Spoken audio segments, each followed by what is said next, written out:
Hello, today I'm going to be going through how to do a script that will allow anonymous file uploads to a Google Drive folder, but also have email notifications on those uploads.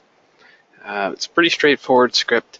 I borrowed the majority of it from a script mentioned in another YouTube video that I'll mention in the comments, and this main script link I'll also share in the comments, so you don't need to write anything out. You can just copy, paste, or click. Alright, so let's go over the script here. Basically, it has an embedded like HTML form from Google that it uses just for users to put in their name. Doesn't really get saved, not much is done with it.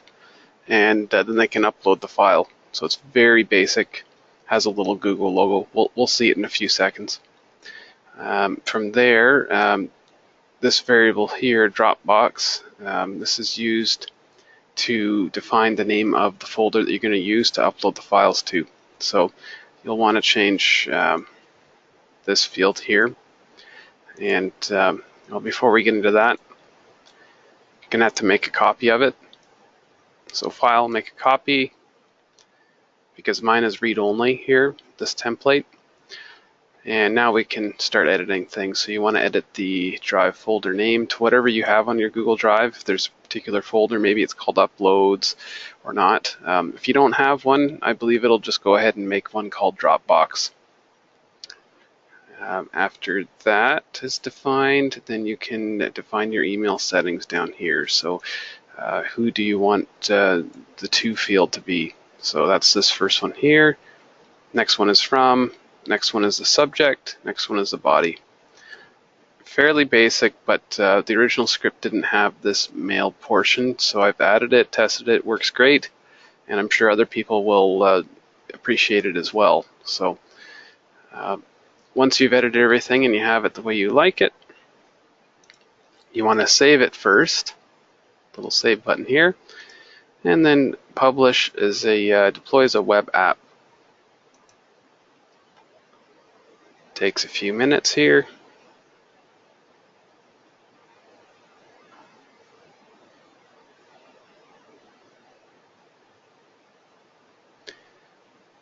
And for who has access, you want to say anyone, even anonymous.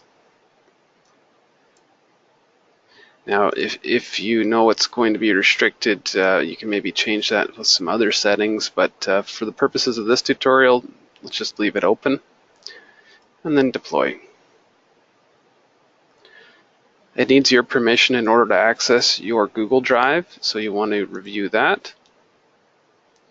You can click on whatever account you'd like to use, and that's the account that it will run as. And some people were stumbling on this certificate error. It's just because the script itself doesn't have any embedded certificate or any way to verify that the person who made it, you, is a secure entity. So that's fine. You trust yourself. So go to Advanced, and then click Go to Copy Of, or whatever you've renamed it to. You can rename it up here. And yep, that's pretty much it. And click Allow.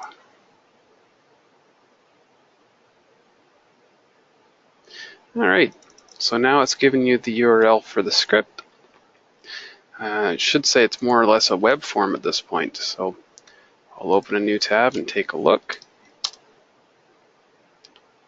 And this is what we get here. This is what your users or whoever you'd like to use the service would see. So they can put in their name, it's optional, they can browse and then upload the file. And as far as I know, the Google Drive file limits are 5 gigs maximum per single file, so that would be probably the maximum they can upload here. I've tested with some fairly large files, I think maybe around 200 megs, and that worked fine. So it should be able to accommodate most large files. And once this is submitted, they'll just see a little line saying, okay, it's been submitted, and then you should then get an email at that point if you've configured the settings right in the script. All right, like I say, I'll go ahead and I'll have the links, all the links in the comments. Hopefully you can understand me. I'm currently getting over a cold, so apologies. And thanks again, and have a great day. By all means, leave a comment.